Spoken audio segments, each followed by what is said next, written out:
there guys, Portalmaster9351 here, and in today's video we are going to be continuing our Skylanders Academy Season 2 breakdown, and today we're going to be talking about the last two episodes of Season 2, which is of course episodes 12 and episodes 13. Now, this is a different background than the last three episodes of this, and it's because, well, I'm redoing my room and I wanted to, this is going to be an angle I shoot a lot of my future videos from, so I wanted to go ahead and get adjusted to it now, and so I figured may as well start shooting from this angle now. Anyways though, I'm not gonna delay this any longer, so without further ado, let's get down to breaking down the first episode of today, which is episode 12. So, the episode number 12 is titled It Texts 2. And the episode opens up with Jetvac going around. Basically, he's got an evil detector on his vacuum gun, and he's trying to figure out what is setting it off. And so he's walking all around this little island, and he stumbles across Spyro, and he talks to Spyro, and he's like, that's weird, I don't know why this is setting off my evil detector. And he just kind of starts talking to Spyro, and he's like, what are you doing here? And Spyro's like, well, I was just kind of here because I'm a little sad about the fact that, well, Eon lied to me. And so Jetvac's kind of like, well, that's a little unfortunate, but what's even more unfortunate is the fact that my vacuum gun evil detector thingamajiggy's not working, and they kind of go off on their separate ways after their little short discussion. Jetvac also is having trouble with Hot Streak, and so he's trying to fix Hot Streak, and he goes and he reaches into the engine and he finds this teeny tiny little thing, and he's like, I wonder what this is. All of a sudden, Sprocket shows up, and she is just able to instantly fix Hot Streak without any problems whatsoever, and Jetvac is just kind of like, eh. You know, I don't like that type of stuff being done for me. And he's starting to get a little annoyed at the fact that, you know, Sprocket is fixing his stuff without, you know, letting him have a say in it. She also wants to fix his vacuum gun, but, well, he's not going to let her fix the vacuum gun because Jetvac is too proud and mighty. So, due to the fact that stuff is breaking all around Skylands, Eon calls a team meeting. And in that team meeting, he announces that Sprocket will be joining the team of Skylanders to fix all the things that are breaking around Skylands. Like, everything that could possibly be breaking is breaking. Portals and all these things. But, all of a sudden, it turns out that the security system at Cloudcracker Prison breaks. And they have to go and they have to fix the security system before all of the inmates at Cloudcracker are able to escape. So the Skylanders go off to do that, and then it cuts over to Chaos. Of course, in the last episode, the Doom Raiders took over Chaosandra's castle, and now Chaos and Glumshanks have to come up with some sort of a plan.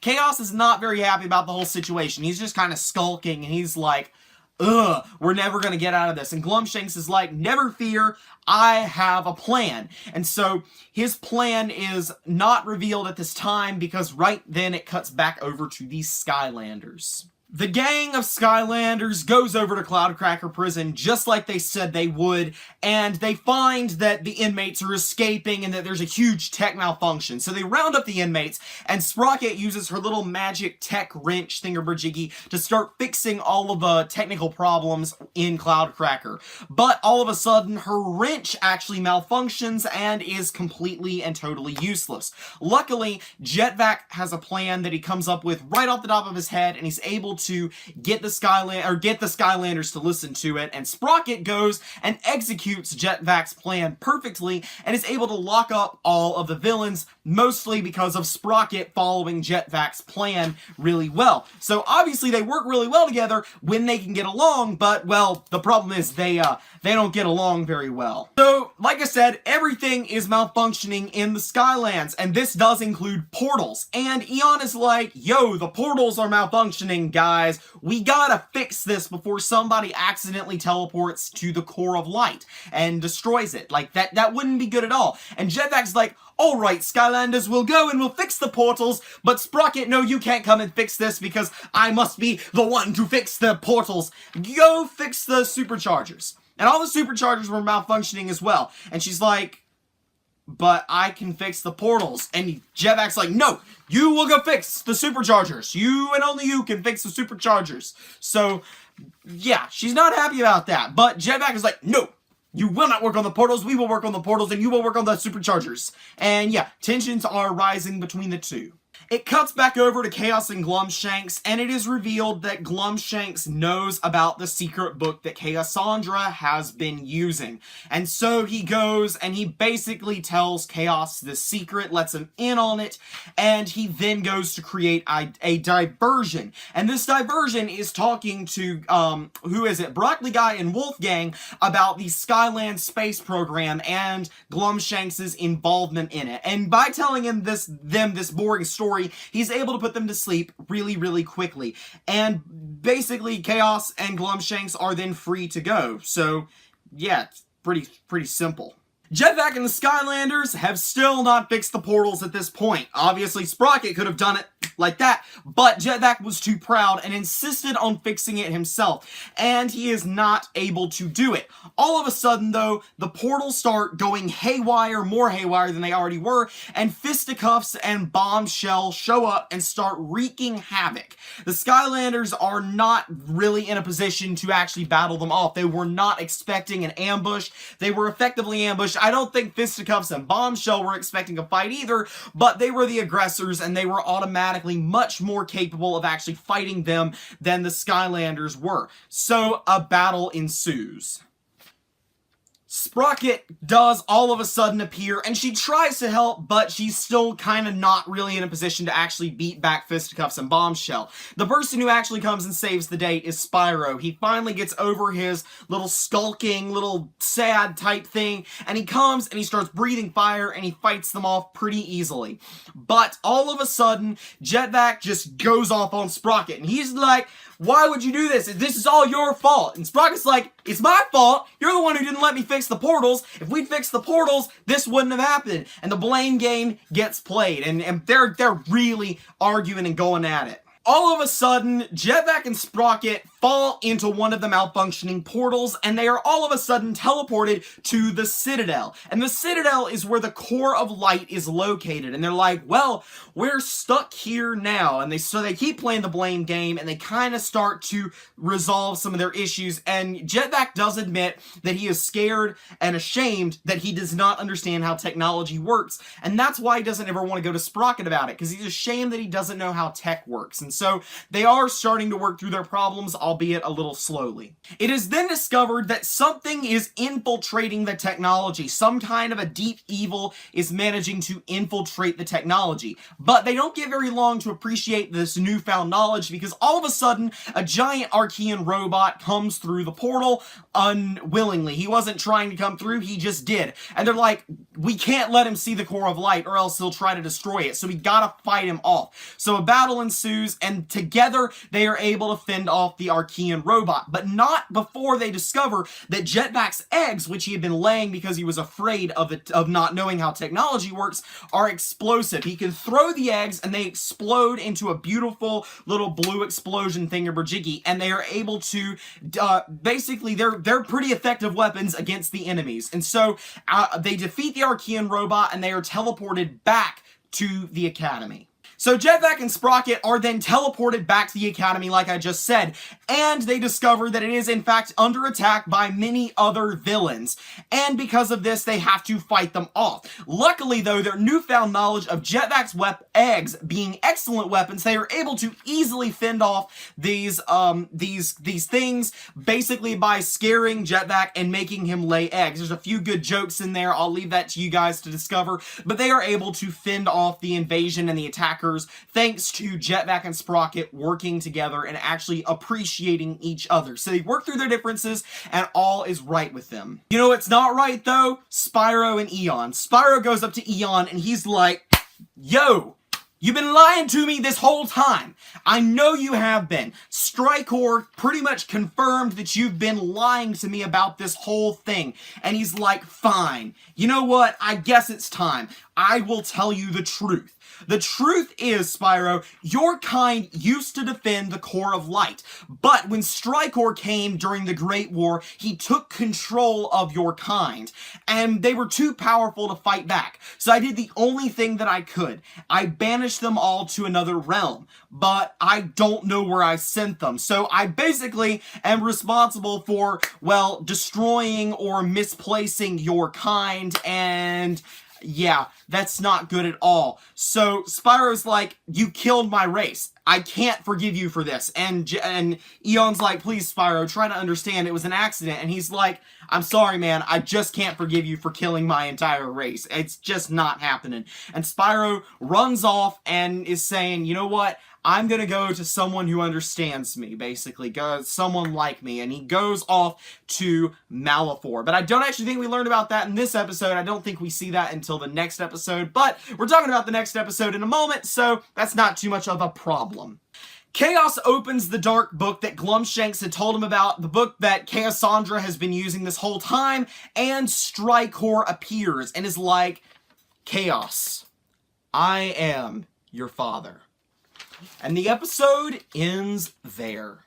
Alright, the final episode of not only this particular episode of my Academy breakdown, but also of Season 2 altogether, is of course episode 13, which is titled A Touch of Evil. This episode, unlike most episodes, actually opens with Chaos, and Chaos is with Strykor, and he is finishing up the unbanishing of Strykor, and he's, talking with Strykor, and basically it is revealed that Strykor was banished by Chaosandra and Eon working together to banish him away, and Chaos is gonna help break him out, but a few things have to happen before he can be broken out. To help Chaos help Strykor, Strykor decides that he is going to give Chaos his powers back, but not just giving him his powers back, but actually powering him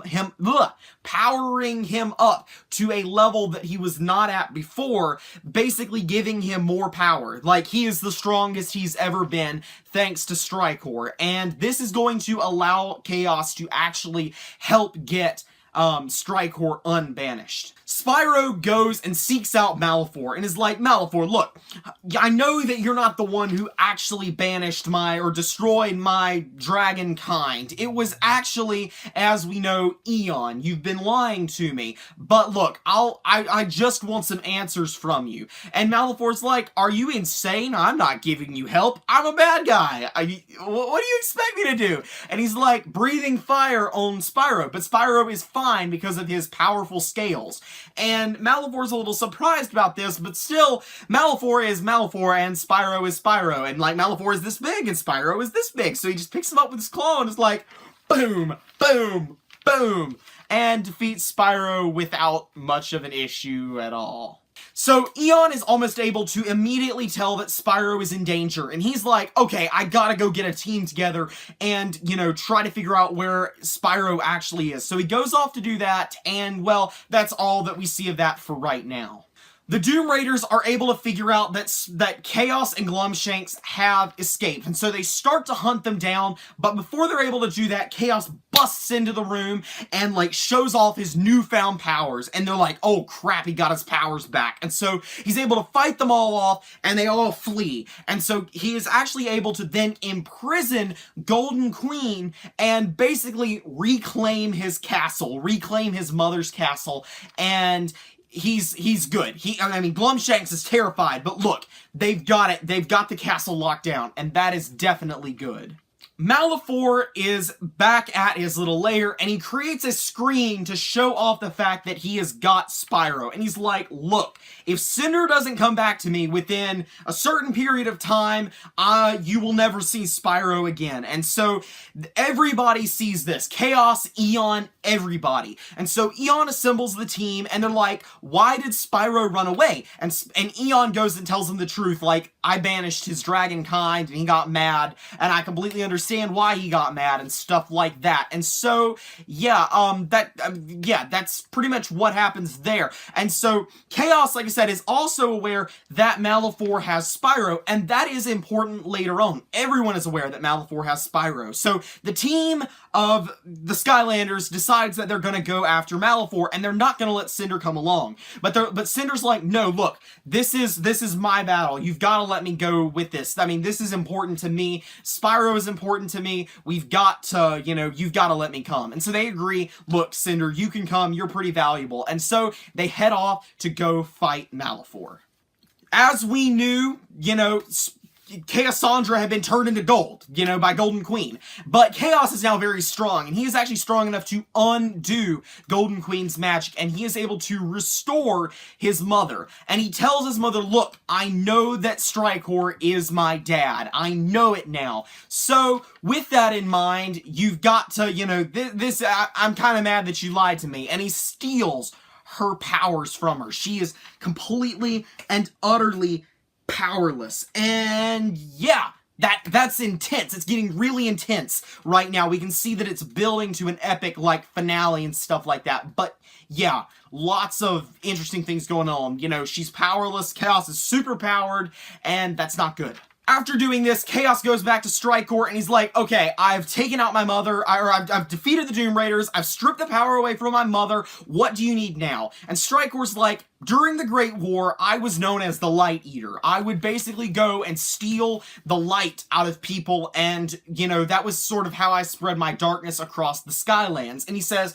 in order to be released from this spell, from this book, I need to consume the light from someone. I need to, you know, get the strongest Skylander that there is, and I need to absorb his power, and only then can I be free. And so, with that in mind, immediately, Chaos knows Spyro is the strongest. Who has Spyro? Oh, that's right, Malefor. Chaos goes over to Malefor, and he's like, okay, look, you've got to give me Spyro. And he's like, I don't have to give you anything. And he's like, oh, Strikor would say something about that. And Malefor's like, Strikor? And Chaos is like, yeah, Strikor. And so you could either hand me Spyro, you know, willingly, and I could go tell Strikor that you were helpful when he institutes his absolute reign over Skylands, or I could take Spyro from you and tell him about how uncompliant you were, and yeah, he'll come over and kick your butt later on. So Malefor's like, okay, look, here's Spyro. But all of a sudden, we see Cinder. Cinder has come to confront Malefor, and an epic battle ensues. All of a sudden, we see Cinder out in the corner of the cadaverous crypts, and Cinder tries to talk Malefor down. Malefor kind of is like, oh, you know what, I kind of understand what's going on, but he's not actually been defeated, he's not weak or anything like that, and he's able to just snatch up Cinder and is able to take her hostage, and that's not good at all. After this, an epic battle ensues, and the Skylanders are able to do an epic team fight against Malefor, and they are actually able to win, and they're able to beat him, but it's too late. Malefor doesn't have Spyro. Chaos does. We cut over to Chaosandra and Glumshanks, and Glumshanks is like, Chaos is kind of lost at this time, and Chaosandra's like, heck yeah, he's lost his mind. This is not good. I'm powerless. And so Glumshanks and Chaosandra make an agreement.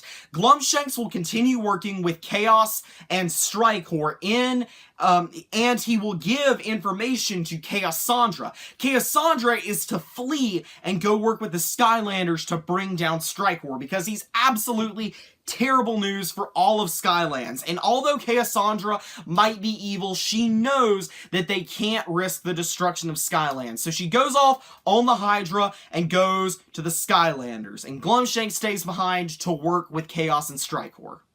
Spyro is taken by Spyro is taken by Chaos to Strikor, and Strikor's like, yes, that is the Skylander that I need. And he absorbs the light straight out of Spyro.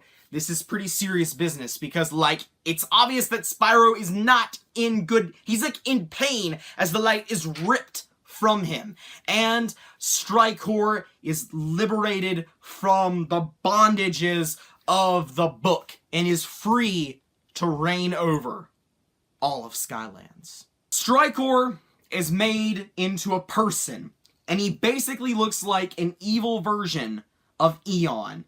And he's like, I want to destroy the core of light. And Chaos is like, that's what I'm talking about, buddy! That's what I'm talking about! Chaos is like, so what happens to Spyro? And so it's obvious that he has changed color entirely. He has become Dark Spyro. And Strikor's like, let's see how he feels. And he's like, Spyro, how do you feel? And he's like, I feel an urge to take up 2 parking spots at once. And Chaos is like, dang, he's pretty evil. And so then it's basically revealed that, you know, Dark Spyro is, you know, declaring war on the Skylanders. He is their enemy now. He is, everything about Spyro has just completely flip-flopped, and he is now a truly evil dragon. Cassandra goes back to the Academy, and the Skylanders are freaking out, because Cassandra just rode in on a Hydra to the Academy, and she's like, stop, stop, stop. I'm not here to hurt any of you, and even if I wanted to, I couldn't, because I don't have my powers. And she goes up to Eon, and she's like, Eon, we've got to take care of our boys, referring to Chaos and Strikor. And Eon's like, I will work with you. And you know what? It's time that there should be no secrets between us. It's time that I reveal the truth. And he takes off his helmet. And underneath his helmet, on his forehead, is the birthmark born by Chaos. And the season ends right there. Eon is probably Chaos's dad, but who's Strikor if not Chaos's dad? And is Cassandra Chaos's mom after all? And is that what the what? To be revealed in season 3. Eric Rogers, my man, you better write a good season 3. So yeah, that's pretty much it for the plot synopsis of season 2. It got pretty intense there at the end.